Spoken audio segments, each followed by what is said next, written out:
ಕೆಲ ದಿನಗಳ ಹಿಂದೆ ಸಿಎಂ ಹೇಳಿದಂತ ಮಾತು ಜಿಎಸ್ಟಿ ಹಣ ಬಂದಿರಲಿಲ್ಲ, ಕೋರ್ಟಿಗೆ ಹೋಗಿದ್ದರಿಂದ ಅಷ್ಟು ಇಷ್ಟು ಹಣ ಬಂತು ಅನ್ನುವಂಥ ಮಾತು ಈಗ ಮತ್ತೆ ಈ ಕೋರ್ಟಿಗೆ ಹೋಗುವಂಥ ಮಾತನ್ನು ಮುಖ್ಯಮಂತ್ರಿಗಳು ಆಡಿದ್ದಾರೆ. ಯಾಕಂದರೆ ಬಿಜೆಪಿ ಆಡಳಿತದಲ್ಲಿರುವಂಥ ರಾಜ್ಯಗಳಿಗೆ ಇದರ ಪಾಲು ಜಾಸ್ತಿ ಹೋಗಿದೆ, ಕರ್ನಾಟಕ ಕಡಿಮೆ ಬಂದಿದೆ, ಅಗತ್ಯ ಬಿದ್ದರೆ ನಾವು ಕೋರ್ಟಿಗೆ ಹೋಗ್ತೀವಿ ಅಂದಿದ್ದಾರೆ ಸಿಎಂ.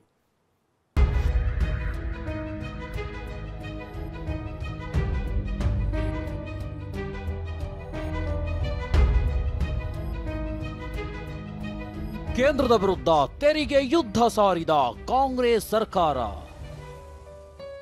ತೆರಿಗೆ ಹಂಚಿಕೆಯಲ್ಲಿ ತಾರತಮ್ಯ ಆರೋಪ, ಕೋರ್ಟ್ಗೆ ಹೋಗ್ತೀವೆಂದ ಸಿಎಂ. ಕೇಂದ್ರ ಸರ್ಕಾರದ ವಿರುದ್ಧ ರಾಜ್ಯ ಕಾಂಗ್ರೆಸ್ ಸರ್ಕಾರ ಮತ್ತೊಂದು ಸುತ್ತಿನ ತೆರಿಗೆ ಯುದ್ಧ ಸಾರಲು ಮುಂದಾಗಿದೆ. ಈ ಹಿಂದೆ ಕರ್ನಾಟಕ ಸರ್ಕಾರ ದೆಹಲಿಯಲ್ಲಿ ಪ್ರತಿಭಟನೆ ನಡೆಸಿ ಸುಪ್ರೀಂ ಕೋರ್ಟ್ ಮೆಟ್ಟಿಲೇರಿತ್ತು. ಎನ್ಡಿಆರ್ಎಫ್ ನಿಧಿಯಡಿ ಬರಬೇಕಿದ್ದ ರಾಜ್ಯದ ಪಾಲನ್ನ ಪಡೆದುಕೊಂಡಿತ್ತು. ಇದೀಗ ತೆರಿಗೆ ಪಾಲಿಗಾಗಿ ಮತ್ತೊಂದು ಸುತ್ತಿನ ಕಾನೂನು ಸಮರ ನಡೆಸೋ ಬಗ್ಗೆ ಸಿಎಂ ಸುಳಿವು ನೀಡಿದ್ದಾರೆ.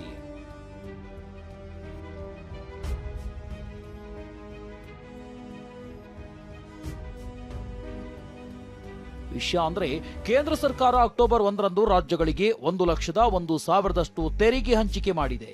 ಈ ತೆರಿಗೆ ಪಾಲು ಅಕ್ಟೋಬರ್ 10ರಂದು ರಾಜ್ಯಗಳಿಗೆ ರವಾನೆಯಾಗಲಿದೆ. ಕರ್ನಾಟಕಕ್ಕೆ 3,705 ಕೋಟಿ ರೂಪಾಯಿ ಬಿಡುಗಡೆಯಾಗಿದೆ. ಇದು ಬಿಜೆಪಿ ಆಡಳಿತವಿರುವ ರಾಜ್ಯಗಳಿಗೆ ಹೋಲಿಸಿದರೆ ಕಡಿಮೆಯಾಗಿದೆ ಅಂತ ಕಾಂಗ್ರೆಸ್ ಆರೋಪಿಸಿದೆ.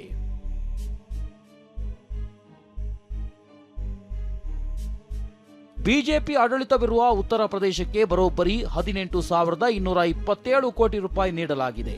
ಹಾಗೆಯೇ ಎನ್ಡಿಎ ಭಾಗವಾಗಿರುವ ನಿತೀಶ್ ಕುಮಾರ್ ಆಡಳಿತ ನಡೆಸುತ್ತಿರೋ ಬಿಹಾರಕ್ಕೆ 10,219 ಕೋಟಿ, ಹಾಗೆ ಆಂಧ್ರಕ್ಕೆ 4,112 ಕೋಟಿ ಹಂಚಿಕೆ ಮಾಡಲಾಗಿದೆ. ಇನ್ನು ಮಧ್ಯಪ್ರದೇಶಕ್ಕೆ 7,976 ಕೋಟಿ, ಮಹಾರಾಷ್ಟ್ರಕ್ಕೆ 6,418 ಕೋಟಿ ಘೋಷಿಸಲಾಗಿದೆ.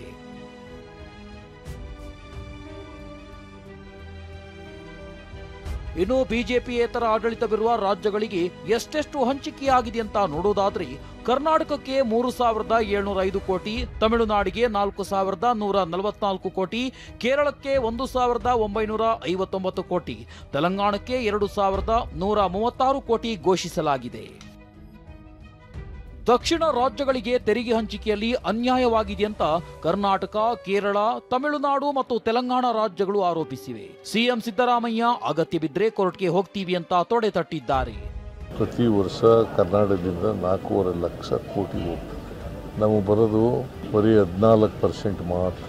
1 ರೂಪಾಯಿ ಕೊಟ್ಟರೆ 14 ಪೈಸೆ ನಮಗೆ ವಾಪಸ್ ಬರ್ತದೆ. 11,490 ಕೋಟಿ ಪ್ಲಸ್ ಒಂದು 5,000 ಕೋಟಿ, ಅಷ್ಟು ಬರಲಿಲ್ವಲ್ಲ. ಕಳೆದ ಬಾರಿ ಕೋರ್ಟಲ್ಲಿ ಫೈಟ್ ಮಾಡಿ ತಗೊಂಡಿದ್ರೆ ಈ ಬಾರಿ ಹಂಗೆ ಮಾಡಿ ತಗೋತೀರಾ ಅಂತ. ಇಲ್ಲಿ ಅಗತ್ಯ ಬಿದ್ದರೆ ಕೋರ್ಟ್ಗೆ ಹೋಗ್ತೀವಿ. ಇನ್ನು ಮೋದಿ ಅವರು ಪದೇ ಪದೇ ಮೋಸ ಮಾಡ್ತಿದ್ದಾರೆ, ಇದಕ್ಕೆ ಜೋಶಿ ಅವರು ಏನಂತಾರೆ ಅಂತ ಸಚಿವ ಪ್ರಿಯಾಂಕ್ ಖರ್ಗೆ ಪ್ರಶ್ನಿಸಿದ್ದಾರೆ. ಇದಕ್ಕೆ ತಿರುಗೇಟು ಕೊಟ್ಟಿರೋ ಪ್ರಹ್ಲಾದ್ ಜೋಶಿ, ನಾವು ಹೆಚ್ಚುವರಿಯಾಗಿ ಪಾಲು ನೀಡಿದ್ದೇವೆ, ನೀವು ಮೊದಲು ಸರ್ಕಾರ ಸರಿಯಾಗಿ ನಡೆಸಿ ಅಂತ ಗುಡುಗಿದ್ದಾರೆ. ಕೇಂದ್ರ ಸರ್ಕಾರಕ್ಕೆ ಕನ್ನಡಿಗರ ದುಡಿಮೆ ಬೇಕು, ಬೆವರು ಬೇಕು, ತೆರಿಗೆ ಬೇಕು. ಆದರೆ ನಮಗೆ ಬರಬೇಕಾಗಿರುವ ಪಾಲಲ್ಲಿ ಪದೇ ಪದೇ ಮೋದಿಯವರು ಮೋಸ ಮಾಡ್ತಾ ಇದ್ದಾರೆ. ಮನವಿ ಮೇಲೆ ಮನವಿ ಕೊಟ್ಟ ನಂತರ ನಮಗೆ ಕೊಡಬೇಕಾದ್ದು ಕೊಡ್ತಿರಲಿಲ್ಲ. ನಾವೀಗ ಅಡ್ವಾನ್ಸ್ ದುಡ್ಡು ಕೊಡ್ತಾ ಇದ್ದೀವಿ ಮತ್ತು ನಾನು ಹಲವು ಬಾರಿ ಫಿಗರ್ಸ್ ಹೇಳಿದ್ದೀನಿ ಎಷ್ಟು ಕೊಟ್ಟಿದ್ದೀವಿ ಅಂತ ಹೇಳಿ. ಹೀಗಾಗಿ ಇವರಿಗೆ ತಮ್ಮ ಆರ್ಥಿಕತೆ ವ್ಯವಸ್ಥೆಯನ್ನು ಸರಿಯಾಗಿ ನಡೆಸಲಿಕ್ಕಾಗಲಾರದೆ ಕೇಂದ್ರ ಸರ್ಕಾರದ ಮೇಲೆ ಇವತ್ತು ಆರೋಪ ಮಾಡ್ತಾ ಇದ್ದಾರೆ. ಹಾಗಾಗಿ ಮೊದಲು ಸರ್ಕಾರ ಸರಿ ನಡೆಸಿದ್ರೆ ಉಳಿದದ್ದು ಆಮೇಲೆ ತಾನು ಸರಿಯಾಗಿದೆ. 15ರಿಂದ 20 ಕೋಟಿ ಲಾಸ್ ಎಂದ ಡಿಕೆ, ಯಾವ ಲೆಕ್ಕದಲ್ಲಿ ಅಂದ್ರು ಬೊಮ್ಮಾಯಿ. ನಮ್ಮ ತೆರಿಗೆ ನಮ್ಮ ಹಕ್ಕು. ನಮಗೆ ಈಗ ಲಾಸ್ ಆಗ್ತಾ ಇದೆಯಲ್ಲ, 15ರಿಂದ 20,000 ಕೋಟಿ ರೂಪಾಯಿ ನಮಗೆ ಕಡಿಮೆ ಆಗ್ತಾ ಇದೆ. ಅದಕ್ಕೆ ಸೆಂಟ್ರಲ್ ಗೌರ್ಮೆಂಟ್ ನಮಗೆ ಕಾಂಪನ್ಸೇಟ್ ಮಾಡಬೇಕು. ನೋಡ್ರಿ, ಒಂದು ಸುಳ್ಳನ್ನ 100 ಸತಿ ಹೇಳಿದ್ರೆ ಸತ್ಯ ಆಗೋದಿಲ್ಲ.